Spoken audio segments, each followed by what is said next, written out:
اس کو غوث پاک بھی کہتے ہیں. پاک کوئی بھی نہیں ہے انبیاء کے علاوہ. انہوں نے ہر دیگ دے تلوں پاک نکلتا ہے کیونکہ دیگ جو پکی پئی ہوتی ہے. جہاں دیگ کا چکر ہوگا وہاں ان کا بندہ پاک ہو جائے گا.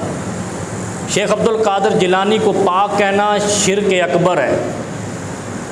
شیخ عبد القادر جیلانی ایسے ہے، شیخ ابن باز ہے، شیخ عثیمین ہے، شیخ البانی ہے. پاکستان میں شیخ جتنے شیخ لگا لو تو یہ سارے پاک ہیں. تو انہوں نے کہ قصور ہے، یہ بھی سارے پاک ہیں. اچھا یہ جو شیخ عبد القادر جیلانی ہے یہ بغداد کا اکیلا عالم نہیں ہے. سینکڑوں علماء تھے اس کے دور میں،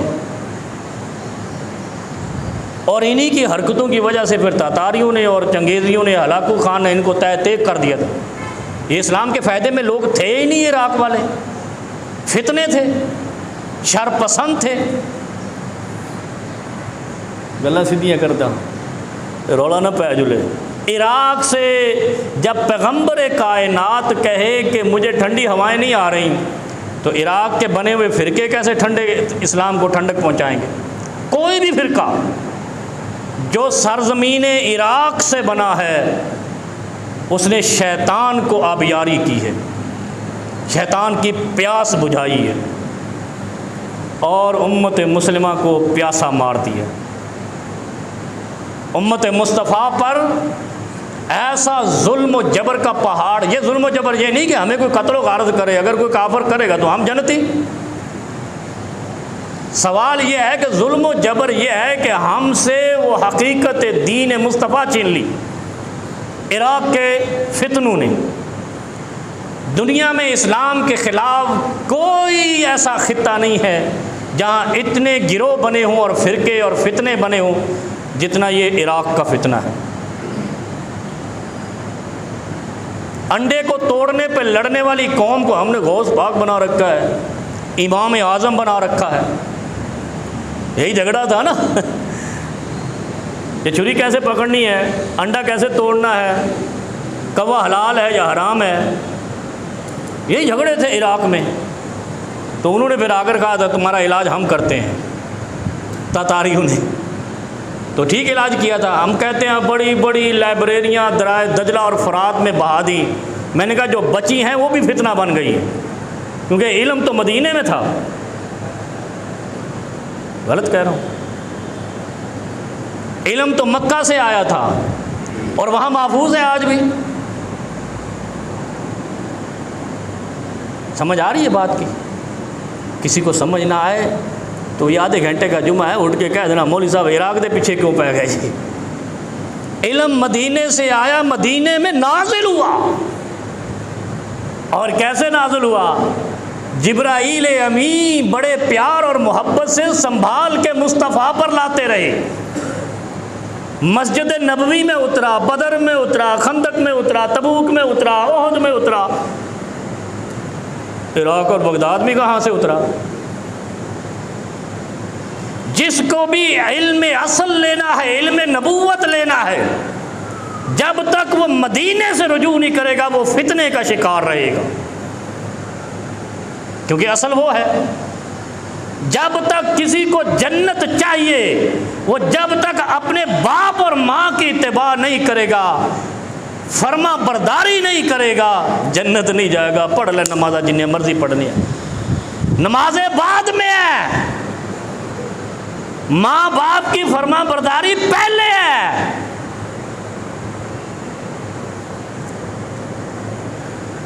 قرآن بعد میں ہے، پہلے بسم اللہ الرحمن الرحیم ہے. اور بسم اللہ کا معنی کیا؟ اللہ کے نام سے. اور اللہ کیا کہتا ہے؟ اپنے ماں باپ کی فرما برداری کرنا. انسان اپنے والدین کا نافرمان ہو اور نمازیں 5 کی جگہ 10 بھی پڑھے تو کچھ نہیں پڑھنا. اس لیے علم اگر مکہ اور مدینہ مخرج اور منبع نہیں ہے وہ فتنہ ہے، وہ شیطان کی آبیاری ہے، وہ شیطان کی پیاس بجھانے کے لیے ہے، جبرائیل کی امانت کو سنبھالنے کے لیے نہیں ہے.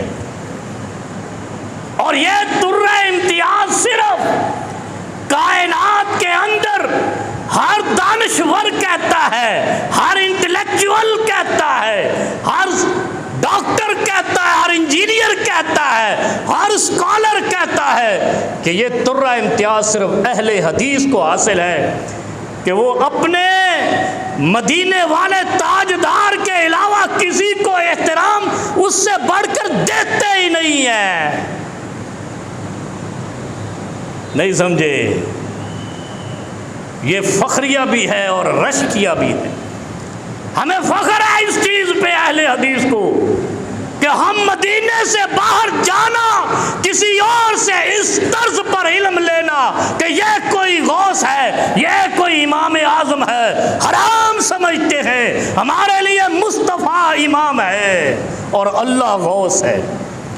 کوئی اس کے خلاف دلیل لا کر تو دے، سر تسلیم خم کریں گے۔ نہیں سمجھے؟ سمجھ نہ آوے تو کھڑے ہو جائے، مولوی دے گلنا کو نہیں سمجھ آتا۔ اور جس دن یہ کائنات کا ہر شخص یہ سمجھ گیا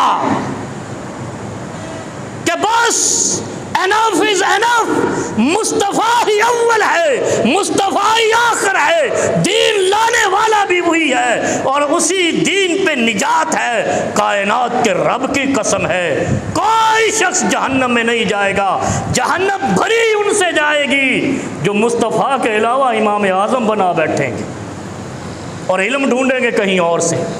اور جب سے کہیں اور سے علم ڈھونڈا ہے، آپ نے غور کیا کیا ہو رہا ہے؟ ہر نئے دن نیا گروہ بن رہا ہے۔ ایک شخص کہہ رہا تھا، وہ ایک شخص نہیں تھا، بڑا ملا تھا، کہ اس زمانے میں جو غوث پاک کی توہین کرتا اس پر موت ہو جاتی، اور اس زمانے میں جو غوث پاک کی توہین کرے گا اس کے گھر میں غربت آ جائے گی۔